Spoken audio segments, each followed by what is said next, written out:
Hello everyone! Well, first of all, thank you very much for clicking and watching this video. I really appreciate it. Let me just briefly introduce myself to you. My name is Mason and I am a certified medical interpreter.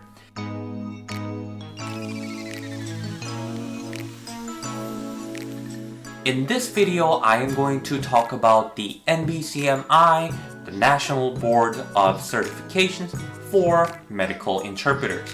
I recently received my CMI certificate, so I just wanted to share some of my experience with those of you who are interested in becoming a certified medical interpreter. So in this video, I want to mostly talk about why I chose NBCMI over other different certifications for medical interpreters. And also, I'm going to talk about the registration process and things that you have to look out for. And also lastly, I want to talk about the actual exams, both the written exams and the oral exams. So there are going to be a series of videos that I'm going to be sharing the next couple of weeks or probably a couple of days. I'm not sure how long it's gonna take me to make those videos, but I just want to put it out there so that many people who are wondering about this certification can get help and use it as their resource to go for their certification.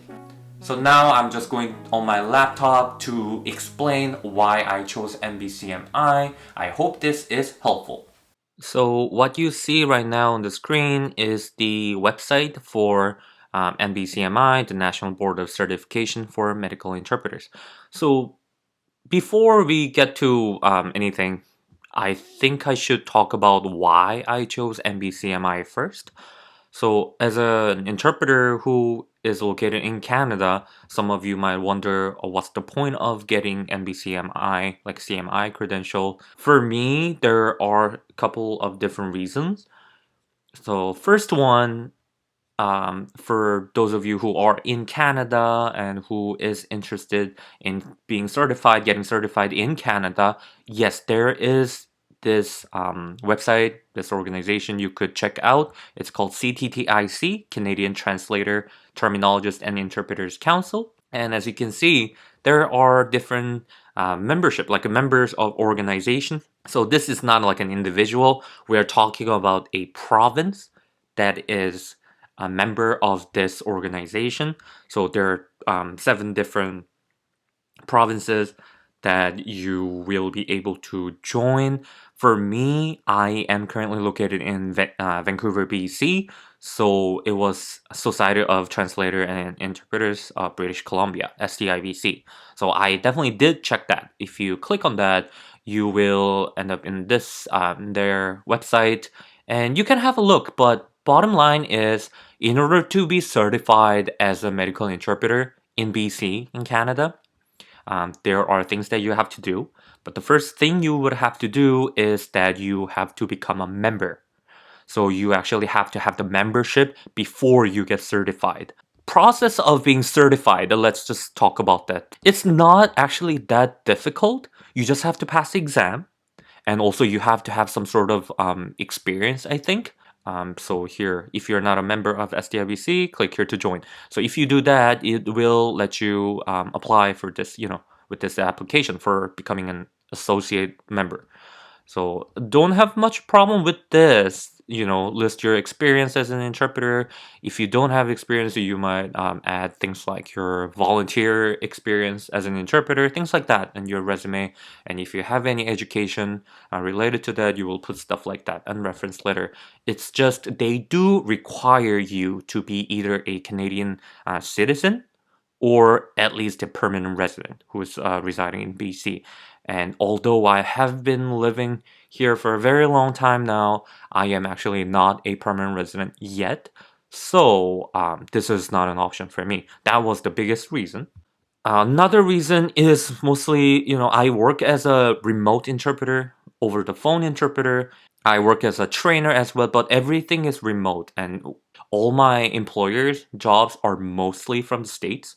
So I just thought it makes more sense to get a validation or a certification that is going to be valid in the States. just because of the job market size, I thought it made more sense for me to go for NBCMI first. And once I get my permanent residency in Canada, probably I will join the STIBC as well. So that is the reason why I chose NBCMI over other Canadian medical interpreter certification, places. The next you might wonder is why not CCHI? And you probably have heard this body, CCHI, Certification Commission for Healthcare Interpreters. So I am using this chart by interpretered.com. I am not affiliated with them, but it's just they did a wonderful job just summarizing and comparing and contrasting. So I'm just gonna use that. I hope it's not a problem. If you have been wondering which one you should go for, either between CCHI and NBCMI, let me just quickly go over and explain why I chose NBCMI over CCHI. So it's simple. Let me just quickly explain how it works. They both have written exam and oral exam.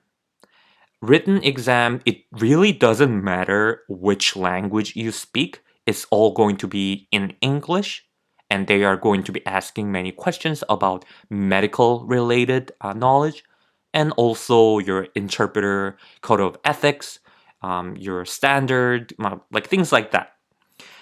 Here, so CCHI, if you pass the written exam, you get the core CHI title. If you do speak one of these three languages, Arabic, Mandarin, Spanish, then you get the chance to apply for the CHI. And you would have to pass the oral exam to get the CHI title. Same thing applies for the CMI and NBCMI. If you pass the written exam, which is all in English, same thing, you will get the hub CMI position, the credential.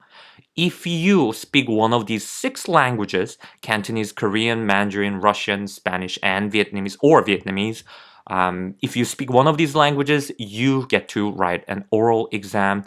And then if you pass that, you will get the CMI, Certified Medical Interpreter title. If you speak one of those languages that are not in one of these, then I don't think it really matters. There are other criteria that you should think about. But for me, I speak Korean, and becoming a CHI in Korean language is not an option. They don't have that yet. So that is pretty much the biggest reason why I went for CMI. So it just makes sense if you speak Korean or Cantonese or Russian or Vietnamese. I think it makes sense to go for CMI. For some of you, if you speak Arabic, or if you just decide that CHI is a better option or it just attracts you better, then you should probably go for this. And I'm sure both of the institution organization, they will add more and more languages to their certification. So fees are about the same, so there is no really big difference on that. And $485, they are all in US dollars. And if you want the details, you can check the website. It will be all in there. I want to talk about the certification validity period. NBCMI does give you 5 years if you have the CMI certification. If you only pass the hub CMI, so if you only pass the written exam and get the hub CMI credential, then it lasts for 4 years. And once you have that, you have 2 years to write the oral exam if it is available for you. Whereas CHI and both core CHI, their validity certification is only valid for 4 years. So technically speaking, if you speak one of those 6 languages and if you're going for CMI title, then NBCMI will last a year longer than this. And just, there is certification requirements that you have to take courses or have to attend seminar. There are things like that, and they're about the same, so I wouldn't really worry about that too much. It does require, the CCHI does require 40 hours of actual interpreting experience, where NBCMI doesn't. But many people who try to become a medical interpreter, they usually have a bit of, at least a bit of interpreting experience. So I would actually highly recommend, if you're starting from like literally from nothing, you don't have any experience, you are really interested in this, I would say probably try your best to get a remote over the phone interpreter job. I know there are many different companies are hiring, so you just have to really study, know your things, and be able to speak in 2 different languages. Then once you get some experience, I would say go for this. Recertification fees, expensive but the same, and there are other eligibility requirements. They are probably about the same, which we can talk about a little bit more into that. So those are the reasons why I chose NBCMI over CCHI. To really summarize, it's because my language, Korean language, is included as one of the 6 languages to become a CMI, and also maybe just 1 extra year of that validity period. But that's pretty much about it. So if you are in my situation, should you not choose CCHI and always go for NBCMI? I really wouldn't say so. One biggest reason, in my opinion, and many people have been talking about this on Reddit or like interpreter forums, it is the NCCA accreditation, which basically means that this NCCA organization says in public, the CCHI is credible and other medical interpreters can trust them of their certification. NBCMI recently lost it just several years ago, not long ago, and CCHI is the only one who has the accreditation from NCCA. So some people say this makes CCHI a little bit more valid, more credible with their certification. And some people say it really doesn't matter. My personal opinion, I personally don't think it really matters, just because not many people even know about it, and I hardly can think that this will be the key criteria that will decide your job prospect in this medical, as a medical interpreter. So all I'm saying is, if you want to work at a company or at a hospital, I really don't think their HR team is going to be like, oh, this person has a CMI credential, not the CHI. So no, we are not going to hire this person. I really don't think anyone's going to be like that.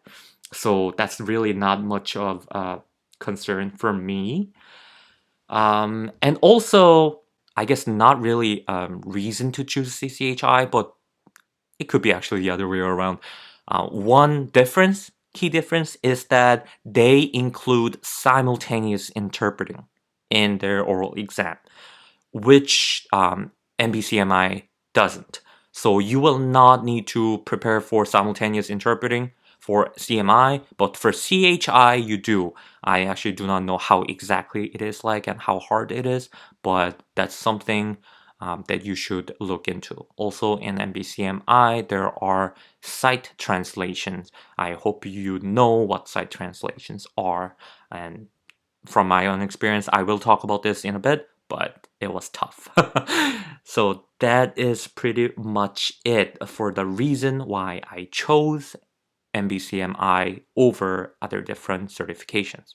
That was it for today's video. I really hope that was helpful. As I said in the beginning of this video, I'm going to be talking about the actual registration process and also the exams, both written and oral exams. So if you found this helpful, please like and subscribe so I have more energy to put out those videos that could possibly help many other people. So thank you for watching my video, and I hope you have a good day. Bye bye.